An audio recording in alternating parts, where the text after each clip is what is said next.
Rev up your engines!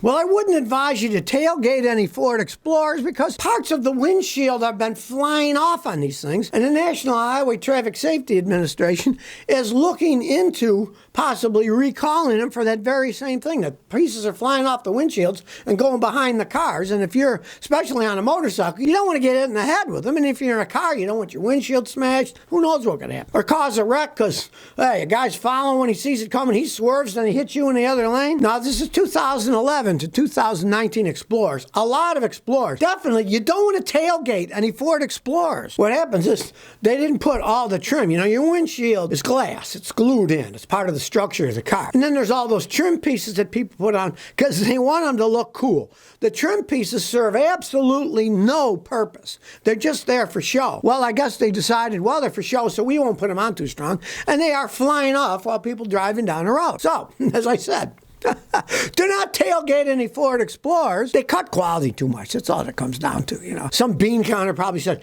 look, if we put this less glue on the thing, we're going to save millions of dollars because we make millions of them, right? Well, maybe they should just stop that and go back to making quality. Ford's had a lot of quality problems. Even their CEO said, it took years to create all these quality problems. It's probably going to take us years to fix it. He actually said that in a public statement, so... Be wary of following Ford Explorers. That's all I got to say. Well, you might think I'm making this up, but I'm not. A guy bought a brand new Tesla Model Y. He picked it up, and those are expensive vehicles, right? The Model Ys. They're not cheap. Less than a week later, he's driving down the road, and the steering wheel falls off.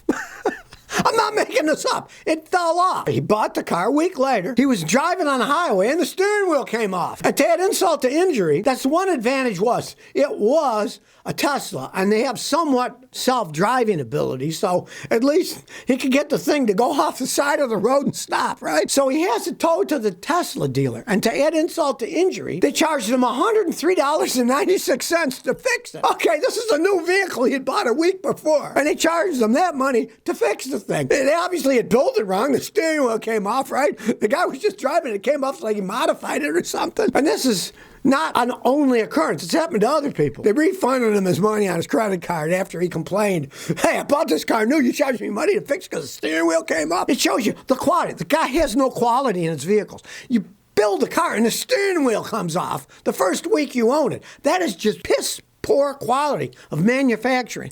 How he gets away with people buying these things is beyond me. Eventually, hopefully it'll catch up to him when people say, well, those are really poorly made cars. I'm not going to buy one of those. Maybe they'll go down as the Edsel of electric cars. I don't know. But the fact that the guy's steering wheel came off a week after he bought it, and then they had the brass balls that charged him $103 to fix it.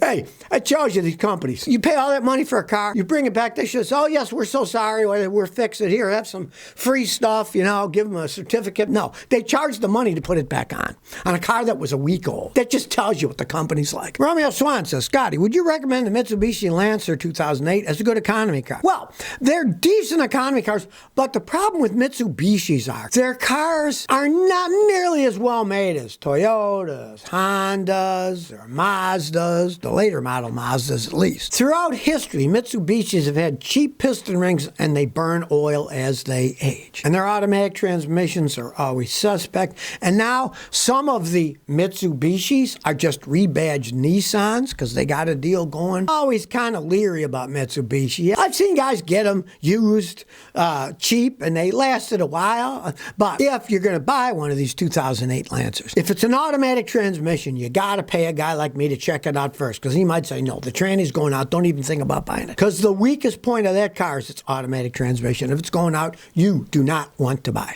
She says, what tire pressure gauge do you recommend? Mine isn't very accurate. Okay, the problem with tire pressure gauges are these days, there's so much cheap Chinese crap out there. You buy a tire gauge, it works a few times, it gives you different readings, or I use the actual gauge ones when I want pure accuracy, where there's a hose and there is a round gauge that's just a pressure gauge that's got a needle that goes up and down. If you take care of those and don't slam them on the ground, those are the most accurate ones. Now, digital ones can also be accurate, but the problem is a lot of them are made in China. After a short period of time, they don't work accurately anymore. It's the round ones that work the best, and they're going to keep their accuracy the longest. The ones that are the old pencil ones, that the end sticks out and shows you, those are based on springs and seals. The springs wear out, the seals wear out. They're actual gauges. There's a bunch of companies that make them. Go to Amazon, and if you get one of those, don't buy the junker one. Buy one that's like $30-$35. And with the actual gauge,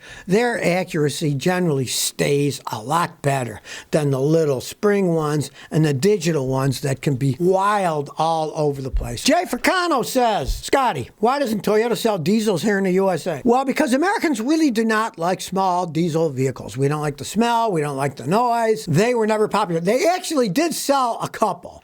Believe it or not, long time ago, they sold Toyota Camrys with diesel engines, and they sold little pickups with diesel engines. But they were so slow. They didn't sell many of them. Nobody knew how to work on them. A guy brought me one of the Toyota pickup trucks he imported a couple of years ago, right? And I mean, that thing had like 90 horsepower. It could barely get out its own way. Even with the standard transmission, it was slower than heck.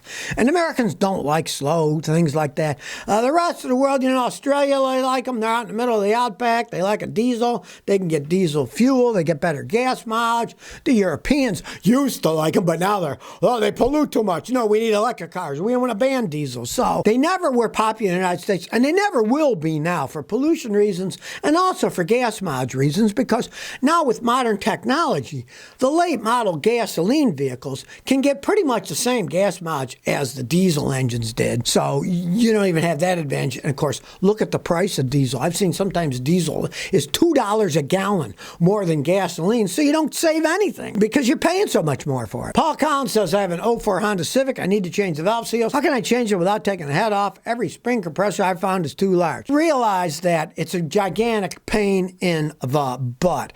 You got 4-cylinder engine. You got 16 valves. That means you got to change 16 valve seals. You got to get compressed air, stick it in the spark plug hole, the one you're doing, and make sure you got one that keeps pumping air so it doesn't die and a valve falls back in the head while you're doing the work. Then you need a compressor that can take it off on the head. And those Hondas are extremely small. But realize, one false move when you're doing that job and the valve falls in the head, goodbye, you're going to have to pull the head anyway. That's why guys just pull them and do it. If it needs valve seals, odds are the valves are worn too. You might as well take the engine apart, pull the head, get in there, have the valves either replaced or relapped on it. There's a lot of work that needs to be done more than just doing the valve seals themselves. It's not really worthwhile thing to do. I don't know anybody who's done that in the last 20 years. Last time I saw a guy do it was 25 years ago. And he told me, Scotty, says, I'll never do this again. It was such a pain in the butt. Frank B says, Scotty, what do you think of the Toyota Century V12 in Japan only? All right. Well, you live in Japan, you want to buy that car. V12 engines are big and they're smooth. They got 12 little bitty cylinders, right? I mean, Jaguar made them too. Rolls-Royces have BMW V12 engines in them. But it's past technology. They made more cylinders for more power. Well, they don't need to do that anymore. They can make smaller engines, put out a lot more power. Most of the V12 engines are gone except in weird luxury cars, the snob thing, They can make 4-cylinder engines smooth. They can even make 3-cylinder engines idle smooth. They all wanted a big V12 for power and smooth idling. That's old technology. Now they run perfectly fine, and if you're in Japan, you want to buy one, go right ahead. I mean, they're gas hogs. The time has passed them by. They're more museum pieces some oddball people want to have here and there. Kevin Lewis says, how come Lexus doesn't make a luxury pickup truck? Well, they see no reason to. Ford made Lincoln pickup with a small bed. There were $90-something thousand pickup trucks.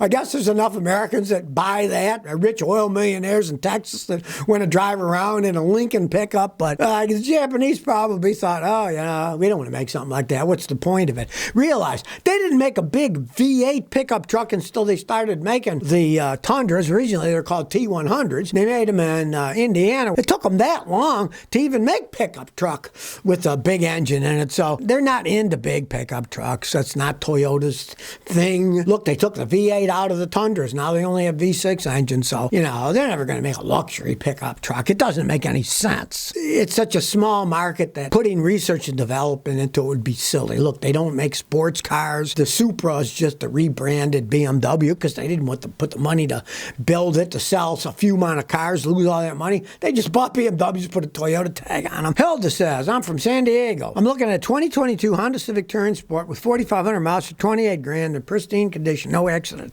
Is it a good deal? Well, it probably is in San Diego. Everything costs more there. Those things run forever. You're not saving all that much money, but they're good cars, and you're probably not going to find another one with low mileage like that. But that said, don't trust anybody. Pay a mechanic like me to check it out to see if it's been a wreck, flood, stolen, whatever. You can't trust anybody these days. If a mechanic says it's good, you don't mind the price, go ahead. I'm sure that's what they go for in California. Everything costs more there.